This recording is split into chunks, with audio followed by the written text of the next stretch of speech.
नमस्कार मंडळी, welcome to निराली माय चॅनल. गावरानी गवारीच्या शेंगांची भाजी करू. तर ही पूर्वतयारी झाली आहे. तर 300 ग्रॅम गवारीच्या शेंगा आहेत. एक कांदा मोठा चिरून घेतला आहे.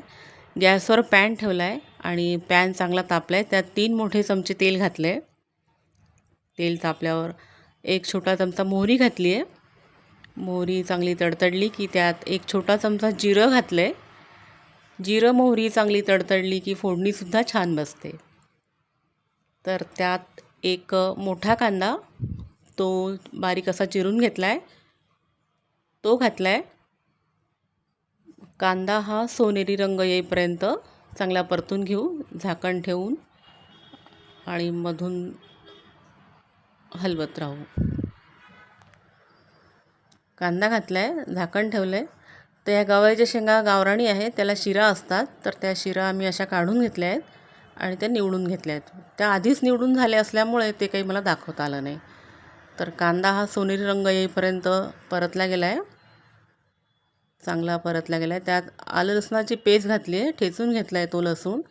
गावराणीच लसूण होता आणि त्यात 5-6 पाकळ्या, अर्धा इंच आलं. तो चिमूटभर हिंग, एक छोटा चमचा हळद घातलं आहे, एक मोठा चमचा तिखट, एक मोठा चमचा मसाला आणि धणे जिरे पावडर मिक्स करून ती घातली आहे. चवीनुसार मीठ ते घातलं आहे आणि हे सर्व कोरडे मसाले, कांदा 1 मिनिटभर चांगलं परतून घेते. परत त्यात सुके खोबरं घातले कीस त्याचा 2 मोठे चमचे, तेही चांगलं परतून घेते या मसाल्याबरोबर. म्हणजे वेगळं खोबरं भाजायची काही गरज नाही.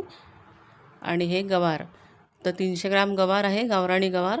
ती निवडून आणि धुवून घेतली आहे, ती घातली आता. आणि ही गवारसुद्धा या तेलात, या कांद्यात, मसाल्याबरोबर चांगलं 3 ते 4 मिनिटपर्यंत परतून घेते. म्हणजे गवारसुद्धा खमंग होते, भाजीसुद्धा छान खमंग होते त्यामुळे. तर अशा पद्धतीने भाजी तुम्ही करून बघा, चांगली होते. तर कोरडी भाजीसुद्धा करू शकतो आपण. आणि रस्सा भाजी, तर मी रस्सा भाजी करणार आहे. डब्यासाठी आपण कोरडी भाजी देऊ शकतो. निराली माय चॅनलवर पहिल्यांदा आला असेल तर प्लीज सबस्क्राईब करा, बेल आयकॉन दाबा, ऑल बटनावरती क्लिक करा, म्हणजे व्हिडिओचं नोटिफिकेशन मिळेल, नवीन व्हिडिओज पाहायला मिळतील. तसंच ज्यांनी मला सबस्क्राईब केलेलं आहे त्यांना मनापासून धन्यवाद. तर भाजी शिजण्यासाठी मी 1 कप गरम पाणी घातलेलं आहे. निराली माय चॅनलवरचे इतरही रेसिपीचे व्हिडिओज आणि इन्फॉर्मेटिव्ह व्हिडिओज आहेत, आपण ते नक्की पहा. झाकण ठेवून मधून भाजी मी हलवत आहे, पाहत आहे.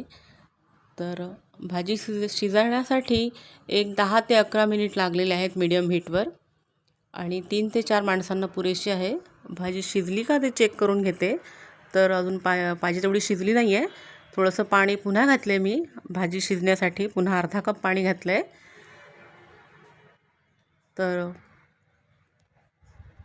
या भाजीत काही वाटण घाटण काही घातलेलं नाही आहे आणि फक्त सुकं खोबरं. तर आता भाजलेल्या दाण्याचा कूट 2 चमचे ते घातलेले आहे, 2 मोठे चमचे.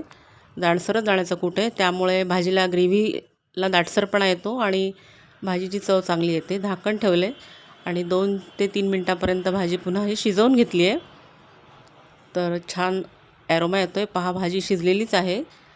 झाकण ठेवून भाजी शिजवून घेतली होती. पहा, भाजी शिजलेलीच आहे. सर्व्हिस डिशमध्ये आता ती काढून घेते मी. आणि छान झालेली आहे भाजी. पोळीबरोबर, भाकरीबरोबर आपण खाऊ शकतो आणि पटकन होणारी अशी भाजी आहे. प्लीज हा व्हिडिओ कसा वाटला ते कमेंट करून नक्की सांगा. प्लीज लाईक, शेअर, सबस्क्राईब निराली माय चॅनल. थँक्यू.